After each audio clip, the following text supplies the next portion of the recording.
The most feared demon king in another world was finally about to be defeated. But instead of fighting until the end, he used his ultimate technique, running away. In the magical world of Ente Isla, Demon King Mao had conquered most of the land using his powerful demon army. But humanity's strongest hero, Emilia, eventually invaded his castle and pushed him to the edge of defeat.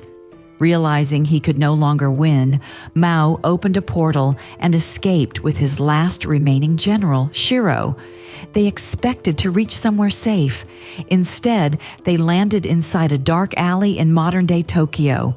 Even worse, Earth had almost no magical energy. Within seconds, Mao's terrifying demon body transformed into that of an ordinary young man. Shiro lost his powers too. Unable to understand the language or explain who they were, the two were taken to a police station. Mao used the last bit of his magic to obtain basic knowledge about Earth.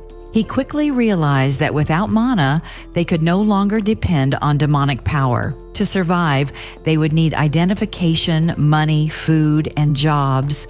The ruler who once commanded an entire demon army was now forced to rent a tiny apartment and search for part-time work. After repeatedly failing to keep a job, Mao was finally hired at a fast food restaurant, and somehow he took the position more seriously than he ever took ruling Ente Isla. Mao worked hard, supported his co-workers, and dreamed of becoming a full-time employee. In his mind, rising through the restaurant's management system was simply the first step toward conquering Earth. His dedication eventually earned him a promotion. For the first time since arriving in Tokyo, the Demon King genuinely felt successful. But while riding home one night, he was stopped by a red-haired woman. She called him by his true title. Mao immediately recognized her. It was Emilia, the hero who had almost killed him in Ente Isla. She had followed him through the portal and planned to finish the battle on Earth. But when Emilia attacked him with a tiny convenience store knife instead of her legendary holy sword, Mao understood that she had also lost most of her power. Their supposedly legendary confrontation quickly turned into an embarrassing street argument. The police arrested both of them and assumed they were a couple having a dramatic fight. Emilia was furious. She had sacrificed her entire childhood to defeat Mao. After his army destroyed her village and took her father away, the church trained her to become humanity's sacred weapon. Now the terrifying demon king she hated was calmly flipping burgers and worrying about rent. Emilia began secretly following him, hoping to expose some evil plan. Instead, she discovered that Mao and Shiro lived like two completely broke roommates. They searched for discounted food, worried about electricity bills, and barely managed to survive each month. Mao even lent Emilia money when she lost her purse and had nowhere to stay for the night. His kindness only made her more confused. Meanwhile, Mao's co-worker Chiho had developed feelings for him. She admired how seriously he worked and slowly became jealous whenever Emilia appeared. One day, Chiho revealed that she had been hearing mysterious voices warning her about earthquakes. Mao realized someone from Ente Isla was using magic to communicate through her mind. During a meeting with Chiho, Emilia suddenly arrived and warned her to stay away from Mao. Chiho believed Emilia was simply a jealous ex-girlfriend, and their argument became so intense that neither noticed the danger beneath them. A massive magical earthquake destroyed the underground station. Chiho and Emilia became trapped under the wreckage. Then Mao appeared in his true demon form. Emilia expected him to attack. Instead, Mao began rescuing civilians. He lifted debris, protected injured humans, and helped everyone escape. The Demon King who once destroyed entire cities was now risking his life to save strangers. Emilia could not understand why. The answer appeared soon afterward. Lucifer, one of Mao's former generals, had survived and formed an alliance with Olba, the priest who had once guided Emilia. Olba had secretly betrayed her because he wanted the church to receive credit for defeating both the hero and the demon king. Lucifer had been creating crime, fear, and earthquakes across Tokyo because negative human emotions could be transformed into magical power. When Lucifer attacked, Mao absorbed the fear surrounding the city and regained his full demon body, but instead of using that power to return home, he used it to protect Earth. Emilia joined him, Shiro recovered his demon form, and together they defeated Lucifer and exposed Olba's betrayal. Afterward, Mao used nearly all his remaining magic to repair the city. When asked whether he would return to Anti-Isla, he refused. He had grown attached to Earth. More importantly, he wanted to continue working at the restaurant. Lucifer was forced to move into Mao's already tiny apartment, where the former demon general became a lazy shut-in who spent most of his time on the computer. Life briefly returned to normal.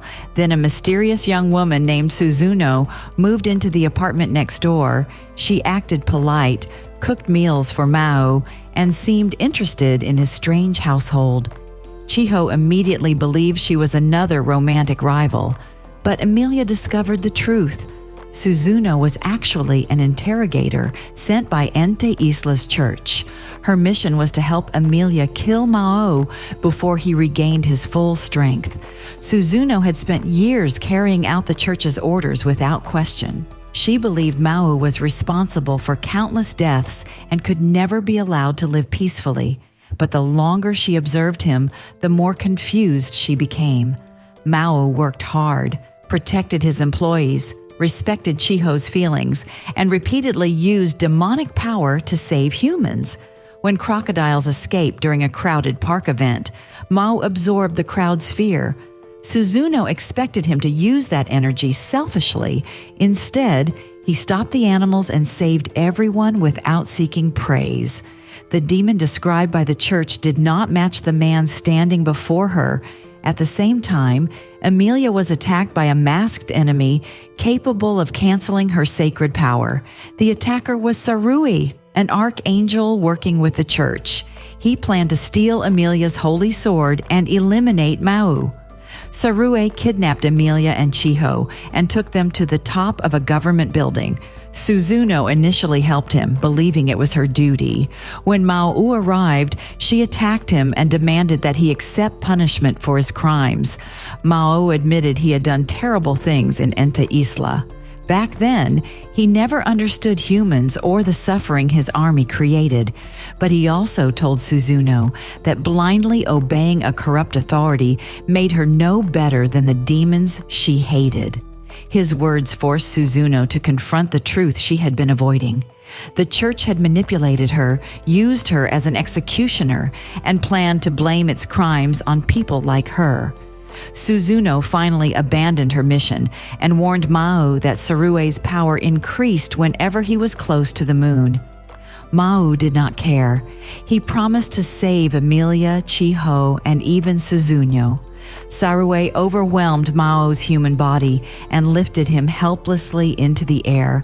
But panic spread across Tokyo when the moon was magically pulled closer to Earth. That fear gave Mao the energy he needed. His demon form returned. He broke Emilia's restraints and moved her to safety. Lucifer betrayed Olba, recovered Emilia's stolen belongings, and prevented the priest from interfering. With enough power restored, Mao confronted Sarue directly. The archangel attacked repeatedly, but Mao avoided every strike. Then the demon king landed one devastating punch and defeated him.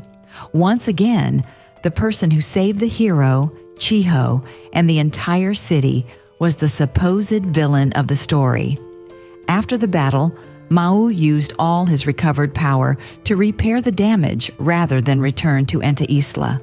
Emilia still could not forgive him for what happened to her father, but she could no longer pretend he was the same merciless king she had fought before. Chiho also confessed that even though Mao's past frightened her, her feelings for him had not changed.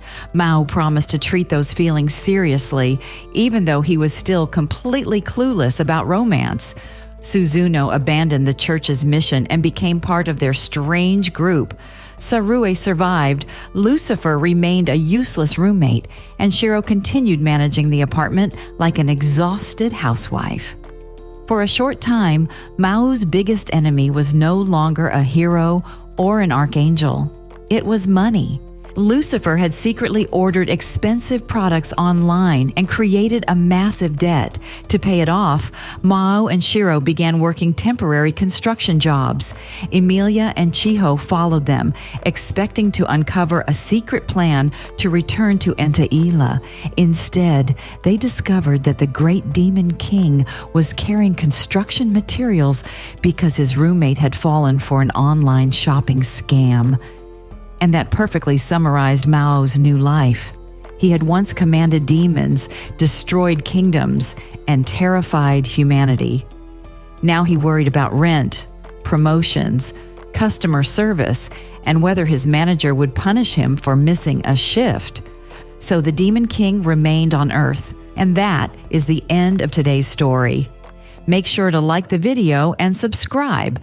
Thanks for watching, and I'll see you in the next video.